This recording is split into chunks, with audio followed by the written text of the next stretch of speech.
Baptist Church family. You know, I was thinking just this morning, in our present situation with the coronavirus, how it had changed life. And of course, the worst part about it is the people that are sick and the people that have passed on due to this virus. And there's other people that are financially affected to it. But the worst part of it for me, I believe, is not getting together with my church family. I miss y'all and look forward to the day when we can go back to having our normal, everyday Oakland Baptist Church life. This morning we're once again in Proverbs. Solomon is once again speaking to his son. Now in Proverbs 10, which is where we are, Solomon has moved into little short snippets with his son. He's still maintaining his drive to keep Rehoboam on the straight and narrow path and to keep him in line with God. So without any further, we're in Proverbs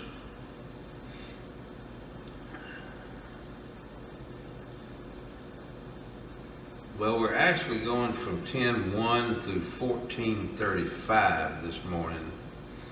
And we're starting off in 14 verse 8. Or verse 8. In verse 8 says, "The sensible person, wisdom is to consider his way, but the stupidity of fools deceives them."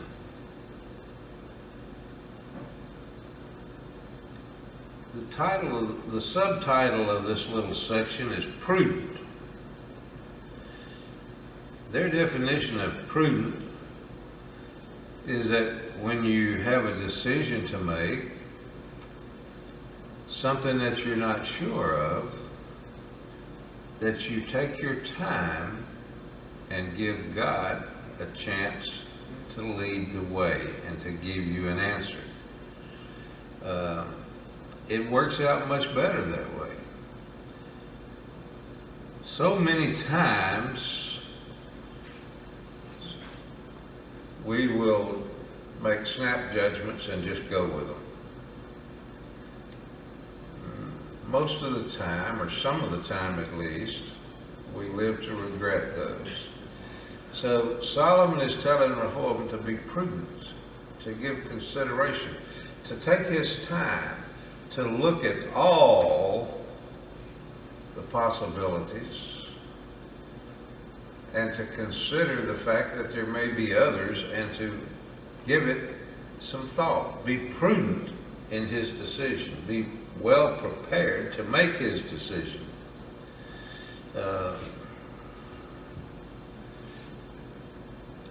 Give God's wisdom an opportunity to lead the way.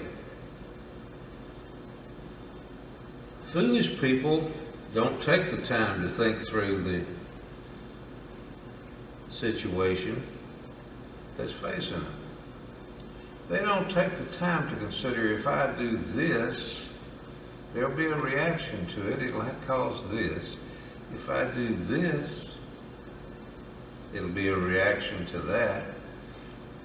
It's once been said that there's a reaction to every action in life.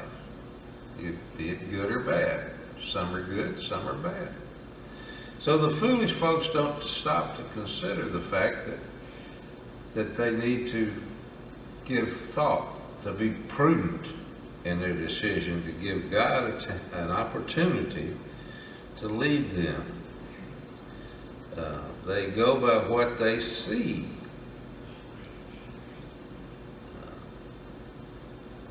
other variables are not obvious at first glance, come into view, and after we take a long and careful look at the situation before us, God's wisdom urges us to take the right path. Foolish individuals are inexperienced when it comes to following God, facing the challenges and opportunities that life puts forth. They haven't yet learned about the necessity of a nourishing relationship with the Lord. The foolish don't walk daily with the Lord. They go on their own instincts. You know, we're all guilty of that at some point in life. We're all guilty of looking at things and using our own knowledge to decide which path that we want to take in the situations that we see. But sensible Christians take another altogether different approach from the foolish. We walk with the Lord because we love Him, and we're certain that He alone can make us wise. We seek His directions, and we take the path that He leads us down to. Along the way, we watch our steps. We consider what we're doing.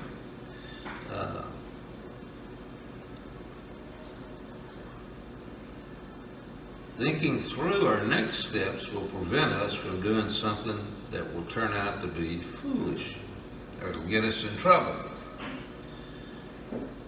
It will also enable us to be judicious when persuasive arguments attempt us to get off of God's chosen path for us.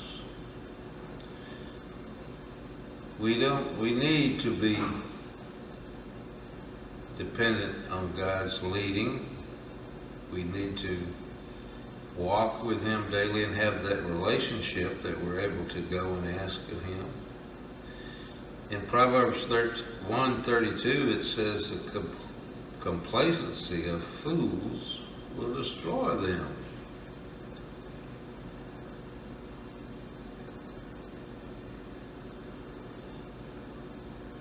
In 1 Corinthians 14:20, it says, don't be childish in your thinking. Be infants in regard to evil and adult in your thinking. So, we're to wait on God's wisdom. In verse 9 it says, fools mock at making reparation, but there is goodwill among the upright.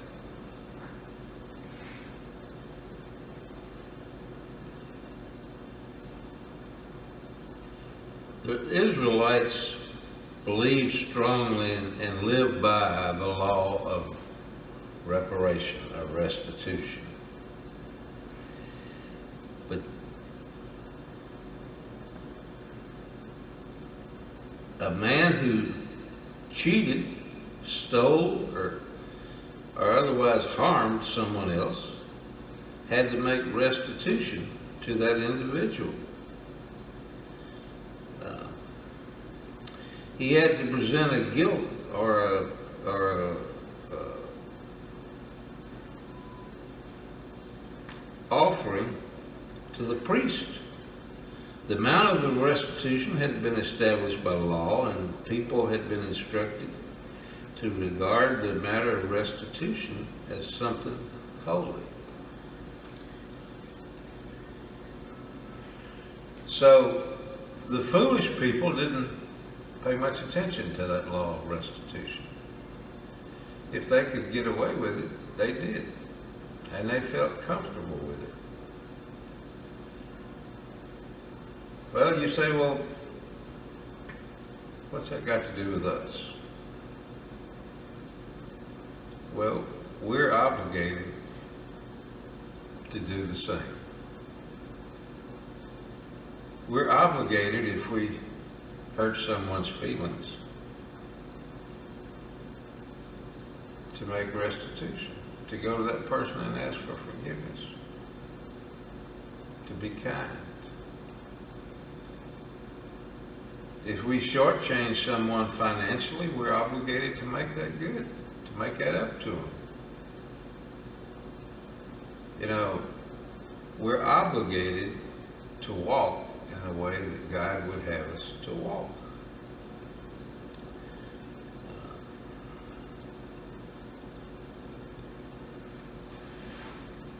The foolish people don't care. Our foolish people today just walk all over people and do what they can to get the most that they can. They pay no attention to God's laws. They don't think that someone someday would make them accountable for their sinful behavior. Not even God. They don't worry about God.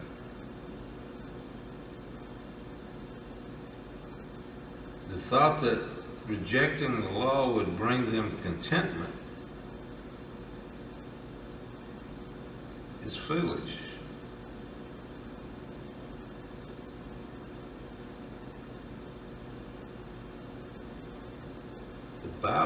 The Bible says they tried to mock the law.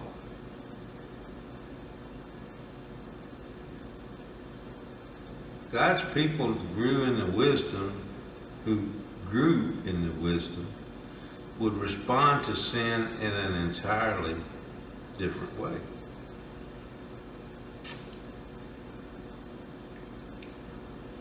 They would thrive and strive to be upright. Therefore, when they committed a sin that hurt someone, they did not hesitate to make restitution, keeping with God's laws.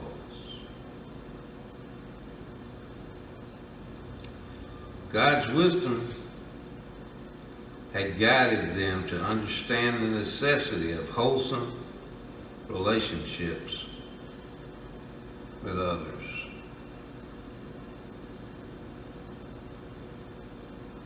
A willingness to make amends and to see reconciliation. Therefore, they would experience true contentment in their walk with the Lord. Verse 14 says that the disloyal one will not get what his conduct deserves, and a good one what his deeds deserve. We see people that live just whichever way they want to, do just whatever they want to do, and seemingly sometimes they're better off than we are financially. They got more things of this world.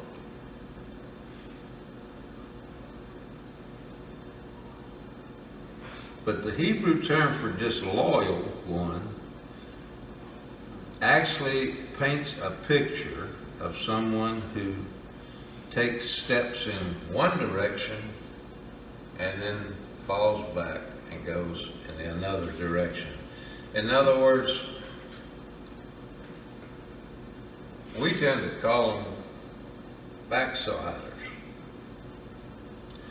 A person to start out following the Lord and be zealous about it, but the path gets harder as you walk along that journey, and they tend to draw back and go the other way and fall back into the lives that they came from. And this verse says that the disloyal one will get what his conduct deserves. God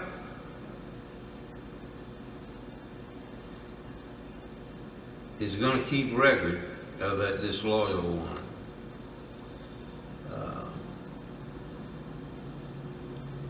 In reality, that some people begin as loyal followers of the Lord, but then lose heart and retreat. Guided by their own inclinations and their own thoughts. According to this verse, they will be held accountable for their disloyalty. The day will come when they can expect to receive full payment for their bad conduct. However, good people, the ones that are loyal to the Lord and tend to strive to walk with Him every day, can expect a different outcome. Now, this verse doesn't suggest that you can become good by your own efforts. I can't be good. I tried. But you can be good if you walk with the Lord. The Lord will give you goodness. He will give you strength, and He will give you the ability to walk closer to Him day by day. And as you walk closer by Him, you begin to love and respect Him and want to please Him, and goodness comes forth. Instead of being paid the wages of disloyalty, Christians can count on being rewarded. This promise doesn't imply that being good will earn God's favor. Instead, it assures us that living out God's wisdom brings the true reward of lasting contentment. Isn't that what everybody's looking for in this life? Contentment, to be happy with where you are, what you got. That's where you find it. It's a day by day walk with the Lord. Our next subtitle that we're going to look at is joyful. And verse 10 says, the heart knows its own bitterness, and no outsider shares in its joy.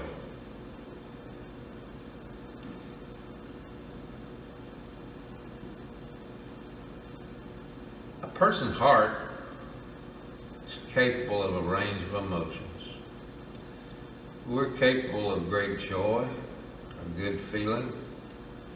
We're also capable of fear, worry, but most of all, we're capable of sorrow. Many people, probably all of us at some point in time or another, we try to cover up our sorrow with a smile, with a laugh, with trying to look happy. And you can fool you can fool us. You can fool the people that are around you. But you can't fool God. He knows the contents of your heart. And so even in your sorrow, you can find joy in the fact that God is there and will see you through your sorrows. Oh, the heart can hold bitterness. It can hold a number of things. But God sees them all and will help us through all of the bad things if we strive to walk daily with Him. And then in verse 13 it says, even in laughter a heart may be sad and joy may end in grief. Just what I was talking about earlier. A heart may try to cover up its grief and its sadness with laughter. Some of the most well-known comedians in show business harbor some real sadnesses, and they cover it up by trying to make people laugh. A good example of that was Robin Williams. He made his living. He became famous making people laugh. But inside, there was sadness, and he took his own life. So, we depend on God to deal and help us through our sadnesses. Happiness makes us laugh, however, laughter can also serve as a cover that reveals a heart drowning in sorrow.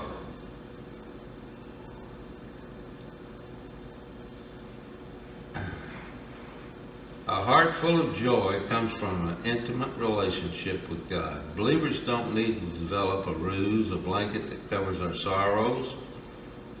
Instead, we can count on the joy that comes with our walk with God. Grief awaits us all sooner or later.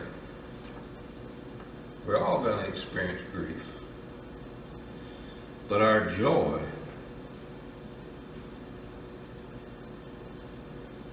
will still be in our hearts as we endure it, and God stands beside us. In verse 11 it says, this would be in 14, it says, in the house of the Lord, the house of the wicked will be destroyed, but the tent of the upright will flourish. The wicked build a big, strong house. They may have walls around it, gates, and they consider themselves secure. But their day of judgment will come. Their time of reckoning will come. While over here in a tent, we've got folks that are worshiping and walking and respecting the Lord. They have true security. They don't have to have the walls and the gates around their house. The Lord sees after us. Oh, bad things happen to good people? Sure, I know that. But you know, good people have a reward awaiting them as they pass on into the other side. The wicked have nothing to look forward to but death. That is the end result of the wicked people that have no consideration for God.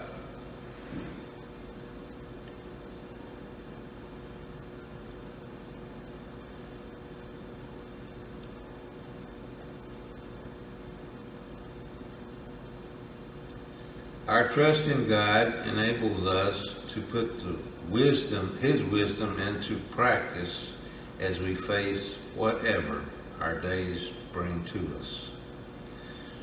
But we determine we will follow God's wisdom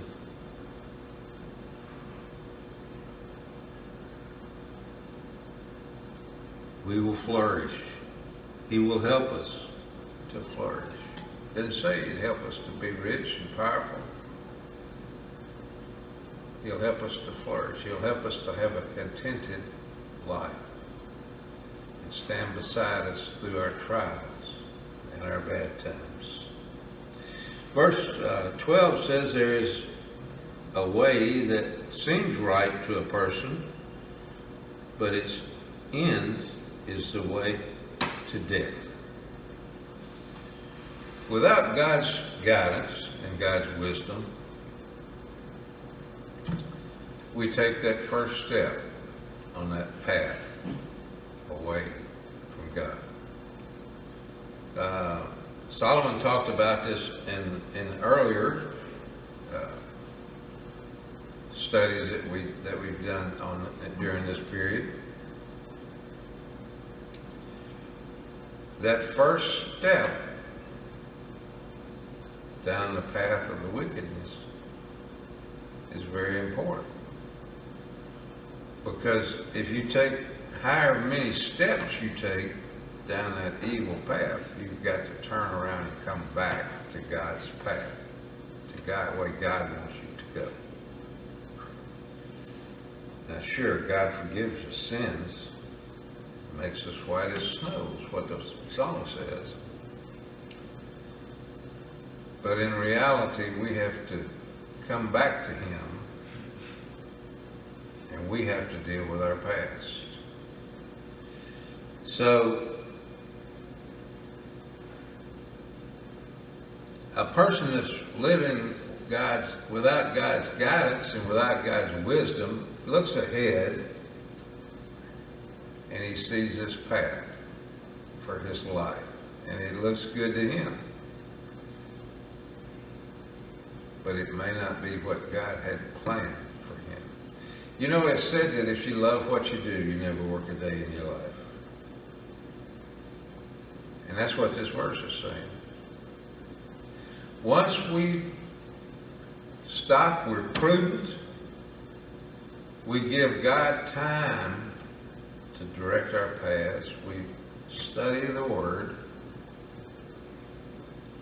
we give God a chance to lead us forward, we'll live much more contentedly. We pick our own path without any consultation with God. I don't care if you make $1 billion. You're not going to be a contented person. You're not going to have a contented life. So we have to wait upon God and His wisdom and trust on God and His wisdom to find us the path that He wants us to take. If we choose to walk a path away from God,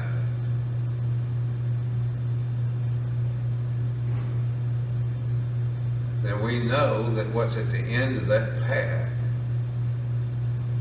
is only death. Whereas if we walk the path that God has chosen for us, we are storing up rewards, not only in life, but also in death. That's all I've got for today. Thank you for being here with us. Hope everybody's safe. Be careful with this virus that's going around.